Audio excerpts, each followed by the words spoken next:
Okay, welcome to ProServe 2012 training videos. In this video, I'm going to discuss backing up your databases. I'm going to select this link here, backup or empty tables. This takes you to a section that kind of gives you an overview or gives you some ideas of how you can back up. There's three basic ways that you can back up. 1, 2, 3. The first is using the SQL Server Management Studio. The thing about that is you have to be running the full version of SQL Server in order to do that. Most of you are running Express Edition, so that's not even an option with what we're doing. If it is, if you are running the full version, then I'm not covering that in this video. The second is to use the Windows Explorer just to copy and paste my databases to an external media, such as thumb drives or external drives.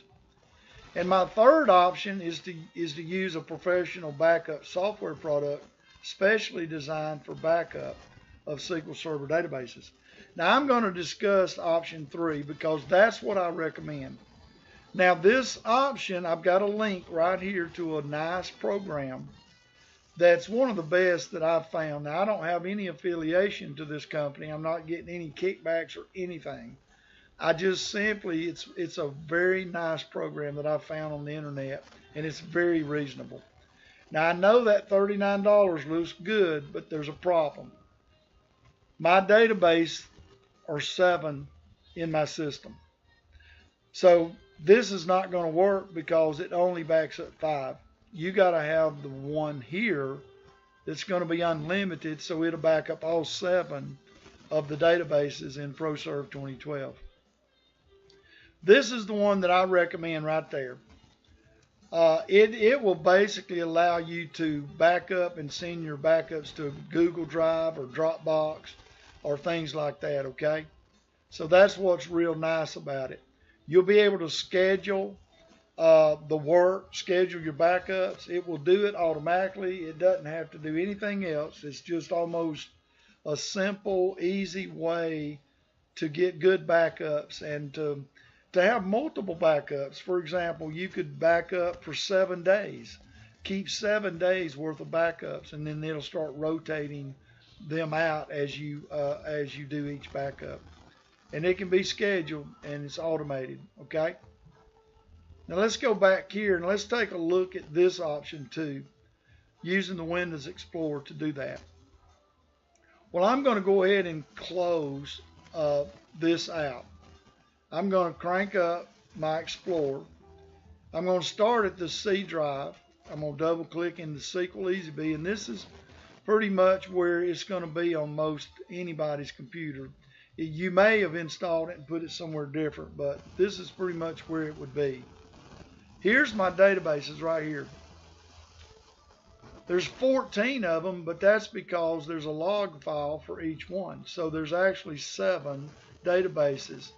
Okay.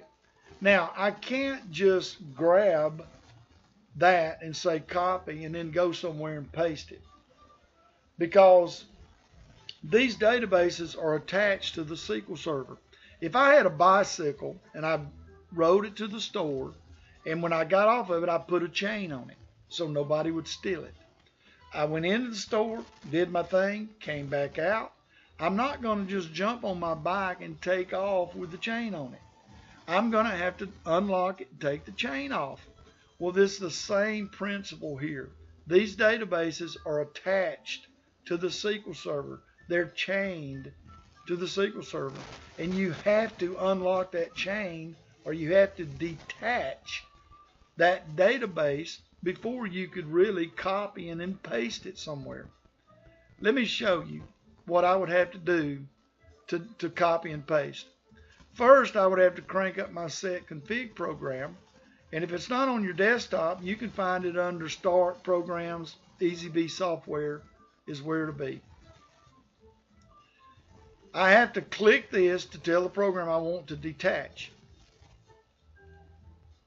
Select SQL config or SQL catalog. So that detached my databases from the SQL Server. Now, just to be safe, you would need to crank this up and stop the SQL service. Well, I tried to start it. Just to be safe. Now, why would I do that? Well, let's say that you bought a new computer and you needed to move these databases from this computer to another computer. Well, I would have to go through that scenario right there before I can grab hold of these databases and actually copy and then go paste them somewhere so that they would be good databases that I could reattach to another SQL Server instance on another computer. Okay, so I've taken the chain off of it, so now I can copy and paste it as I please. Okay, now I'm going to go back. Once I've done that, I've got to go back here. I got to crank back up my configuration manager. I got to start my SQL service back up. Then I've got to run my set config program, and I've got to reattach my databases.